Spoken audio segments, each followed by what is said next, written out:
Welcome back. आपने doctor साहब की गुफ्तगू भी सुन ली और योग भी देख लिया। तो चलिए अब चलते हैं मुताबादिल तरीक़े इलाज की तरफ।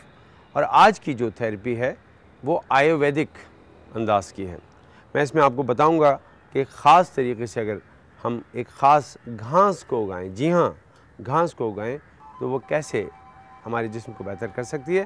तो चलिए चलते हैं और देखते हैं आज की थेरेपी। आज की थेरेपी वीट ग्रास पे है, जैसे कि मैंने कहा था घास के बारे में। जी हाँ, अगर हम ये कहें कि वीट जो गंदम होती है, जब ज़मीन में हम बो देते हैं और ये थोड़ी सी निकल आती है 4 से 6 इंच ऊपर, तो जाहिर बात है उस वक्त तो ये घास की शक्ल में ही होती है, तो इसको कहते हैं वीट ग्रास। वीट ग्रास जो है उसमें अल्लाह सुब्हान तआला ने कुछ ऐसे क्वालिटियाँ रखी हैं जो कि अगर इस्तेमाल की जाए उसको और उसका इस्तेमाल बाकायदगी से किया जाए तो वो बहुत बेहतरीन थेरेपी करती है और कैंसर के मरीज़ किसी किस्म के भी हों उनके लिए बहुत फ़ायदेमंद है। और अगर देखा जाए तो कोड़ियों की इसका कोई मोल ही नहीं, कोड़ियों को मोल है। अगर आप अपने घर में 7 गमले ले लें और पहले गमले में पहले दिन आप थोड़ी सी गंदम बो दें, दूसरे दिन दूसरे में गंदम में जो गमला है उसमें गंदम डाल दें, तीसरे दिन तीसरे गमले में गंदम डाल दें। इस तरह आपने 7 के 7 गमलों में थोड़ी थोड़ी गंदम डालनी है, ज़्यादा सा आधी मुट्ठी जो होता है थोड़ा बहुत आप डाल दें। अभी ये सिस्टम चल ही रहा होगा कि जो गमले जिसमें आपने मिट्टी और खाद डाली होगी, और खाद भी जो है वो कुदरती खाद होनी चाहिए, केमिकल वाली खाद नहीं चाहिए। इन गमलों को आप किसी ऐसी जगह रखा जाएगा जहाँ पे इन पे बराह रास्त जो है वो धूप नहीं पड़नी चाहिए, और ख़ास तौर से सुबह की जो धूप है 11 बजे से लेकर 4 बजे तक के दरमियान की दिन में वो धूप इस पर नहीं पड़े। अगर ऐसा हो भी तो आप फिर उसके ऊपर कोई मलमल का कपड़ा रख दीजिएगा या छाँव सी बना लीजिएगा। बराह रास्त धूप इस पर, दिन की धूप जो 4 बजे तक होती है और 11 बजे से 4 बजे तक, वो तेज़ धूप नहीं आनी चाहिए। अभी आप ये सब कर ही रहे होंगे कि जनाब चौथा 5वां गमला आपने उसमें गंदम डाली होगी कि पहले गंदम जो है वहाँ से निकलने लगेगी, यानी पहला गमला जो है उसमें से कुछ ना कुछ जो है वो गंदम के छोटे मोटे टुकड़े पीसेस आने लगेंगे ऊपर, यानी उसकी शक्ल में, जिसको हम कहते हैं गंदम की घास निकलने लगी, उसका सिरा निकल आएगा। अभी ये सिलसिला चल रहा होगा, दूसरे दिन दूसरे से, तीसरे दिन तीसरे से, लेकिन पहली गंदम की घास है वो बढ़ती रहेगी पहले गमले वाली। जब वो 4 से 6 इंच ऊपर हो जाए तो आप उसको तोड़ लें, उसको निकालें, उसकी जड़ को काट लें और उसको धोने के बाद आप कहीं पे ग्राइंडर में डाल दें।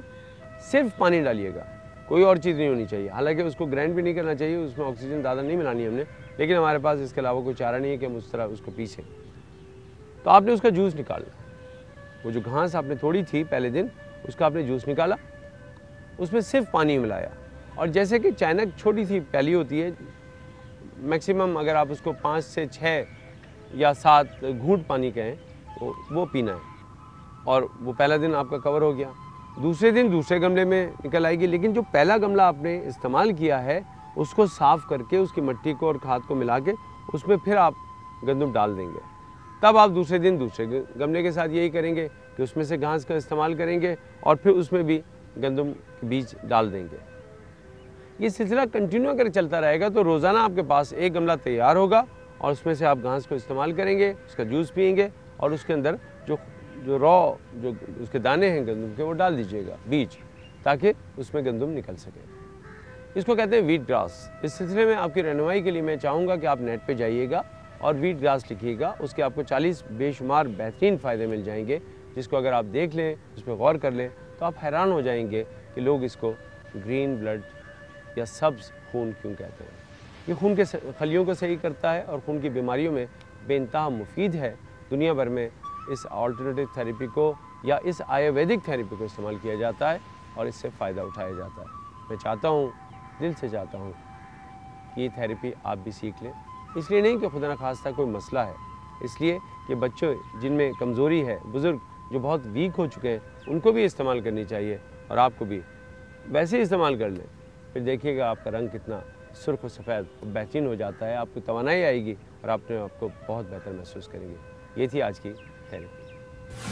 ख़वातीन हज़रात, हमने आज के प्रोग्राम में आपको बताया है कि लिम्फोमिया क्या होता है, यानी खून का जो कैंसर होता है उसकी जो मुख्तलिफ़ अक़साम है उनमें से एक किस्म को हमने आज अपना मौजू बनाया। उम्मीद है कि इस प्रोग्राम में जो डॉक्टर साहब ने गुफ्तगू की है, जो मैंने आपको योग करके दिखाया है और जो थेरेपी बताई है, अगर आप उसको नोट कर लें तो आप किसी ऐसे मरीज़ के लिए यकीनन बहुत बेहतर से बेहतर अंदाज़ इख्तियार कर सकते हैं, उसकी आगे उसको दे सकते हैं जो कि उसके पास नहीं है, ताकि वो अपने आप को बेहतर कर सके। यूँ तो खून के हवाले से बहुत से और भी मामलात हैं, जिस्म के अंदर और भी नुकसानात हैं, और भी बीमारियाँ हैं जिन पे बात होनी चाहिए, लेकिन इसके लिए हमें आपकी राय ज़रूरी है। हमें ख़त लिखिए, ईमेल कीजिए और बताइए कि आपने इस प्रोग्राम से जो कुछ सीखा है क्या वो आपके लिए फ़ायदेमंद रहा। अगर नहीं तो फिर हमें बताइए कि हमें और क्या करना चाहिए। हमारी रहनुमाई कीजिए ताकि हम इस प्रोग्राम को बेहतर से बेहतर बना सकें। लेकिन आखिर में एक बात कहूँगा कि आज के दौर में जब खून के रिश्ते भी खून के नहीं रहते, बल्कि वो खून थुकवा देते हैं, खून के लिए और ज़्यादा नुकसान कर देते हैं, बल्कि ये कहना कोई गलत ना होगा कि खून के रिश्तों में भी खून के दाग लगे मिलते हैं। ऐसे में हम खून के अमराज पे बात कर रहे हैं। इसलिए कि माने या ना माने, लेकिन हमारे जिस्म में जो खून दौड़ता है वो इंतहाई अहम है। अगर ये साफ़ ना हो, सुथरा ना हो, तो इसमें बहुत सी बीमारियां पैदा हो सकती हैं। आज हमने जब ये बात की है तो इस पर हमने कोशिश की है कि हम आपको तमाम मालूमात दे सकें जिससे कि आप फ़ायदा उठाएं। तो प्लीज़ हमें कांटेक्ट कीजिएगा। अब मैं इजाज़त चाहूँगा, इंशाल्लाह फिर आपसे मुलाकात होगी। जब तक के लिए अल्लाह हाफ़िज़।